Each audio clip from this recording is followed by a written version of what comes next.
Assalamualaikum warahmatullahi wabarakatuh. Welcome back to my channel. Selamat berjumpa kembali tentunya di channel ini teman-teman. Dari beberapa cuplikan video di depan juga tentunya ya. Sekarang kita akan beralih tema atau beralih informasi tentang berita olahraga untuk hari ini. Bagi teman-temanku semuanya yang baru berjumpa atau yang baru bergabung dengan channel ini, silahkan tinggalkan jejak dengan cara berkomentar di video ini tentunya. Baik, untuk pembahasan yang akan kita bahas untuk hari ini tak kalah menarik tentunya untuk teman-teman semuanya, yaitu adalah 6 opsi klub baru Marco Rashford jika tak dipermanenkan Barcelona.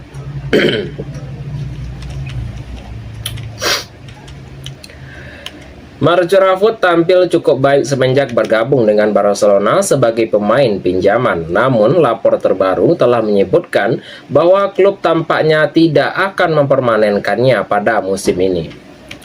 Dalam sebuah kesepakatan peminjaman tersebut, yaitu terdapat opsi pembelian senilai 26 juta pound sterling. Namun, laporan di Athletic skenario yang paling mungkin adalah Rashford meninggalkan Barcelona pada akhir 2025-2026. Yaitu sejauh ini sang winger telah mencatatkan 6 gol dan 9 assist dari 19 pertandingan, dan ia juga rata-rata berkontribusi 1 gol setiap 83,2 menit tentunya. Meskipun tampil impresif di Spanyol, peluangnya ke Old Trafford cukup tipis tentunya. Hal ini terutama karena Ruben Amorim memiliki rencana berbeda untuk komposisi lini serang tersebut. Dengan situasi tersebut, terdapat beberapa klub yang dapat menjadi tuan baru Rashford pada musim depan, yaitu berikut 6 opsi realistis bagi sang winger jika Barcelona tidak mempermanenkannya. Untuk urutan pertama yaitu jatuh kepada Aston Villa. Marco Rashford telah menikmati masa peminjaman bersama Aston Villa, yaitu ia telah tercatat dalam 10 kontribusi gol dalam 17 pertandingan di Premier League. Untuk Aston Villa sendiri, yaitu sebenarnya memiliki opsi pembelian permanen saat itu, namun dengan harga 40 juta pound sterling yang dianggap terlalu tinggi bagi manajemen klub itu sendiri.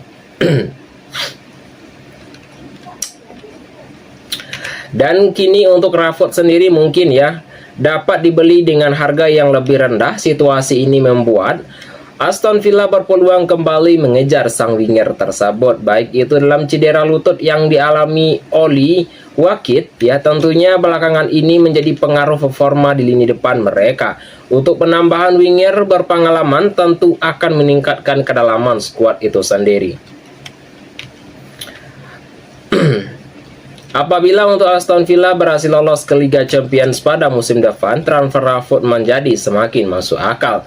Untuk kombinasi dan kebutuhan tim dengan harga yang lebih terjangkau dapat membuka peluang besar.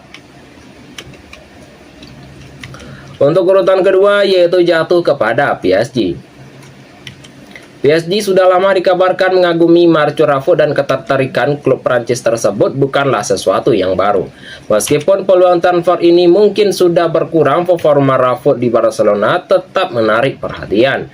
Baik itu dalam sebuah kecepatan dan kreativitas sesuai dengan gaya bermain PSG. Menurut laporan juga, yaitu PSG terus memantau perkembangan sang winger dan mereka siap mengambil langkah jika ada celah pada musim panas nanti teman-teman. Yaitu minat berkelanjutan juga dari klub besar seperti PSG tentu menilai positif bagi Rashford, dan ia juga dapat menemukan kembali permainan terbaik di lingkungan barunya tersebut tentunya teman-teman. Dengan proyek dalam jangka panjang untuk PSG, Marco Rashford bisa menjadi bagian penting dalam rencana mereka. Semua tergantung bagian keadaan skuad mereka pada akhir musim tentunya. Untuk urutan ketiga, Borussia Dortmund. Pada bursa transfer Januari yang lalu, Borussia Dortmund itu sempat sangat dikaitkan dengan Marcus Rashford. Namun mereka gagal mendapatkan karena ia memilih bergabung dengan Aston Villa, teman-teman. Dan dalam pembicaraan awal sebenarnya dilakukan antara kedua pihak dan situasi tersebut membuka peluang bahwa Dortmund akan mengejar kembali tanda tangannya. Untuk Dortmund memiliki reputasi kuat dengan mengembalikan pemain Inggris, contohnya sukses seperti Jadon Sancho dan Jude Bellingham dapat menjadi daya tarik tersendiri tentunya. Marcus Rashford mungkin melihat peluang berkembang kembali di Bundesliga, yaitu lingkungan kompetitif, tetapi pendukung dapat membantunya menemukan konsentrasi tersebut. Selain itu, Dortmund juga membantu tambahnya pemain sayap yang berkualitas, dan Rashford bisa menjadi jawaban untuk memperkuat lini serang mereka. Untuk urutan keempat yaitu jatuh kepada Juventus. Juventus termasuk salah satu klub yang berminat untuk mendatangkan Rashford pada musim lalu, yaitu namun upaya ini terhenti ketika Barcelona muncul sebagai opsi baru. Ketidakpastian masa depan dari Dusan Vlahovic tentunya membuat Juventus menjadi alternatif di lini depan, dan Marcus Rashford menjadi kandidat menarik karena fleksibilitas yang positif tentunya. Juventus ingin meningkatkan daya gedor mereka pada musim depan. Kehadiran Rashford berpotensi menambah variasi serangan tersebut. Liga Italia dikenal cocok bagi pemain yang mengandalkan teknik dan pergerakan cerdas. Marcus Rashford dapat menemukan peran yang lebih stabil di Turin tersebut. Dengan dinamika skuad saat ini, Juventus kemungkinan akan aktif mencari opsi baru. Marcus Rashford bisa menjadi salah satu target utama mereka, teman-teman. Untuk urutan kelima yaitu jatuh kepada AC Milan. Ya, untuk AC Milan sendiri juga pernah dikaitkan dengan Marcus Rashford, teman-teman, yaitu dengan beberapa sebuah kesempatan dan klub tersebut kini memiliki beberapa pemain Inggris dalam skuad sehingga adaptasi dapat berjalan lebih cepat tentunya, dan AC Milan sendiri melihat Rashford sebagai opsi yang berpotensi untuk memperkuat lini serang mereka tentunya. Dan untuk pengalaman dan kontribusinya yaitu beberapa liga elit menjadi nilai tambah juga, teman-teman. Dan untuk pada musim lalu juga, begitu dari agen Marcus Rashford sempat melakukan pembicaraan dengan Milan, namun ya pada akhirnya Milan bergabung dengan Aston Villa sebagai pemain pinjaman tentunya. Dan dengan kebutuhan Milan akan pemain sayap baik itu dari sebuah eksklusif ya tentunya, Rashford masih masuk ke dalam incaran, dan kombinasi usia dan pengalaman membuatnya cocok bagi proyek dalam jangka panjang klub tersebut. Jika Milan mencari pemain dengan kemampuan yang serbaguna, Marcus Rashford merupakan pilihan yang ideal dengan mengisi beberapa peran dan lini depan sesuai dengan kebutuhan teman-teman. Untuk urutan ke-6 yaitu jatuh kepada klub Arab Saudi. Yaitu masalah terbesar Marcus Rashford dalam mencari klub permanen adalah gaji 300.000 pound sterling per pekan. Tidak banyak klub Eropa yang bersedia menyamai nominal tersebut. Yaitu namun klub Arab Saudi memiliki kemampuan finansial yang lebih jauh besar, yaitu mereka mampu membayar gaji yang lebih tinggi daripada yang ia terima di Manchester United. Yaitu pada Januari lalu, Marcus Rashford menolak 3 tawaran besar klub Arab Saudi. Meskipun begitu, minat mereka tidak akan berhenti dalam waktu dekat tentunya. Transfer Liga Arab Saudi yaitu telah menawarkan jaminan finansial, yaitu namun Marcus Rashford masih harus mempertimbangkan ambisinya di level kompetensi Eropa. Jika ia memprioritaskan kestabilan ekonomi dan peran utama, opsi ini tetap sangat terbuka untuk klub yang hampir pasti kembali bergerak pada musim panas nanti, teman-teman. Untuk yang berikutnya kita akan masuk ke dalam segmen pertengahan video kita untuk hari ini. Bagi teman-teman semuanya yang baru berjumpa atau yang baru bergabung dengan channel ini, silahkan tinggalkan jejak dengan cara berkomentar di video ini, teman-teman.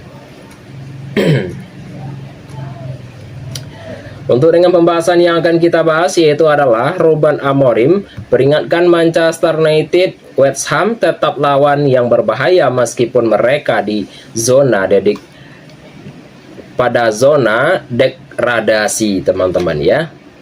Apakah rumor ini benar juga, akan kita bahas secara singkat dan padat tentunya.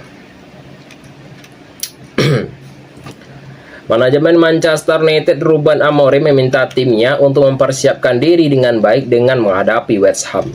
Dan ia juga menilai tim asal London itu bukan lawan yang bisa dipandang sebelah mata. Yaitu dini hari tadi Manchester United akan melanjutkan perjalanan mereka di Premier League pada musim 2025-2026. Mereka akan menjamu tim asal London tersebut West Ham di Old Trafford.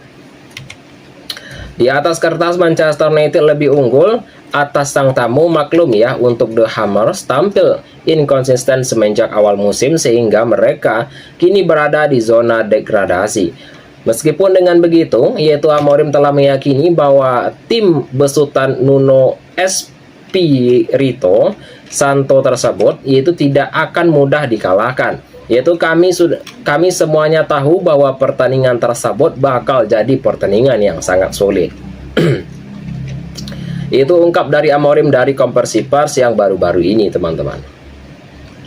Bukan manajer sembarangan.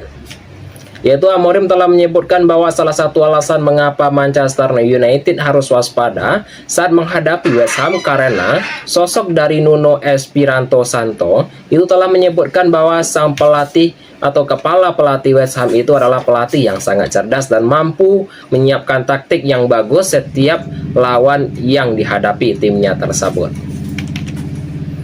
Yaitu tentu yang sangat cerdas untuk dalam menyiapkan setiap pertandingan, dan ia pun memahami hal yang sangat bagus untuk setiap pertandingan tersebut, sambung Amorim. Dan dia benar-benar mampu untuk mematahkan setiap pertandingan saat baik juga, dan ia juga mengenal liga ini menjadi dengan sangat baik juga ya. Jadi juga ini akan jadi liga yang sangat berat tentunya. Fokus benahi diri sendiri. Yaitu lebih lanjut juga untuk Amorim telah menyebutkan bahwa Manchester United tidak boleh menganggap remeh West Ham, dan ia juga menilai bahwa masih ada banyak hal yang perlu dibenahi setan merah untuk tim mereka. Dan itulah mengapa untuk Bruno Fernandes juga bekerja keras ya tentunya teman-teman untuk memperbaiki performa mereka agar bisa untuk mengamankan 3 poin di pertandingan ini tentunya. Dan untuk saat ini juga dan harus lebih fokus ya pada hal yang harus kami perbuat untuk pertandingan ini, dan kami harus fokus untuk aspek-aspek yang perlu kami benahi, ujarnya. Terutama jika Anda melihat penampilan kami di babak pertama melawan Crystal Palace, dan saya rasa pertandingan itu benar-benar jadi laga yang sangat sulit pungkasnya, teman-teman. Manchester United dalam kepercayaan diri yang sangat tinggi ya. Manchester United yaitu telah menatap laga kontra West Ham tersebut yaitu dengan sebuah kepercayaan diri yang tinggi, karena mereka baru saja meraih kemenangan krusial beberapa saat beberapa yang lalu, teman-teman ya. Beberapa saat yang lalu setelah Setan Merah berhasil menang dengan skor 2-1 melawan salah satu tim top EPL yaitu adalah Crystal Palace, dan mereka telah menargetkan yaitu mendapatkan kemenangan saat melawan West Ham tentunya. Untuk pembahasan yang berikutnya tak kalah menarik ya teman-teman untuk di segmen akhir video kita untuk hari ini. Bagi teman-temanku semuanya yang baru berjumpa dengan video ini, silahkan tinggalkan jejak dengan cara berkomentar di video ini teman-teman. Pembahasan akhir video kita untuk hari ini yaitu adalah pujian tinggi dari lawan Diego Simeone, heran Rafinha tak juara Ballon d'Or. Barcelona kembali menunjukkan ketangguhan mereka saat membalikkan keadaan mengalahkan Atletico Madrid dengan skor 3-1 di Camp Nou dalam duel laga lanjutan 2025-2026. Laga ini yang telah menghadirkan dinamika yang intens semenjak menit awal pertama. Terutama untuk setim tamu sempat unggul lebih dahulu, namun sebuah ketenangan Barcelona dalam mengatur ritme yang membuat untuk momen perlahan membalik tentunya, dan dan untuk Atletico sempat memberikan tekanan yang lebih struktur dan rapi juga ya teman-teman, dan agresif ya, yang sangat tinggi, dan gol cepat dari Alexander Baena yaitu memberikan mereka keuntungan utama, yaitu sejak Barcelona menemukan ruang yang sangat tepat atau yang sempat sulit mereka dapatkan. Dari fase itulah kebangkitan tuan rumah dengan Rafinha menjadi pusat perubahan. Performa sang winger bukan hanya menemukan hasil ya, tetapi juga mengundang decak kagum dari kubu lawan. Seusai pertandingan, Diego Simeone memberikan pujian terbuka yang jarang ia lontarkan kepada pemain lawan tersebut. Untuk yang berikutnya ya teman-temanku semuanya, yaitu adalah kebangkitan Barcelona setelah tertinggal tentunya. Atletico Madrid juga yaitu telah menuai laga dengan percaya diri dengan menentukan gol lewat kombinasi cepat dan menembus pertahanan Barcelona tentunya. Yaitu untuk Baena sendiri telah memaksimalkan ya peluang tersebut dengan menyelesaikan rendahnya melewati Joan Garcia. Yaitu Barcelona kemungkinan merespon tanpa panik dan mulai menguasai bola lebih efektif juga. Dan sebuah pergerakan antar lini juga, Barcelona makin cair ketika ruang terbuka, dan Rafinha memanfaatkan situasi itu 6 menit setelah tertinggal, dan dia juga menerima umpan terobosan dari Pedri yang mengelabuhi dari Jan Oblak tentunya, dan mencetak gol penyeimbang dengan tenang tentunya. Dan untuk momentum tersebut itu terutama mereka bahwa hingga akhir babak pertama Barcelona akan berpeluang menemukan keadaan tim. Dani Olmo dijatuhkan di kotak penalti, namun Robert Lewandowski gagal memanfaatkan hadiah tersebut tentunya. Untuk Dani Olmo, balikan skor Torres pastikan kemenangan tersebut. Yaitu masuk ke babak kedua, Barcelona tetap mengontrol pertahanan tanpa terburu-buru, baik itu dengan sebuah kesabaran yang terbayar saat Olmo melepaskan tembakan yang melengkung yang bersambar di sudut bawah gawang untuk memberikan keunggulan, namun itu harus meninggalkan lapangan setelah kehilangan keseimbangan dan jatuh pada proses menembak teman-teman. Dan untuk Atletico sendiri mencoba merespon dengan menekan lebih tinggi demi mencari gol balasan serangan mereka, membuat pertandingan terbuka dan memunculkan ruang bagi Barcelona. Pada masa waktu tambahan, Alejandro Balde yaitu telah memanfaatkan sisi kiri untuk mengirim umpan mendatar teman-teman. Dan untuk Ferran Torres sendiri yaitu menyambar bola tersebut dari jarak yang dekat dan memastikan 3 poin bagi Barcelona. Gol itu telah menegaskan bahwa aktivitas Barcelona dalam memanfaatkan celah di penghujung laga tersebut. Itu teman-temanku semuanya dalam beberapa informasi berita olahraga yang dapat saya sampaikan untuk hari ini. Apapun yang saya sampaikan di video ini itu adalah merupakan sebuah hiburan semata saja. Saya akhiri saja dengan mengucapkan Assalamualaikum warahmatullahi wabarakatuh.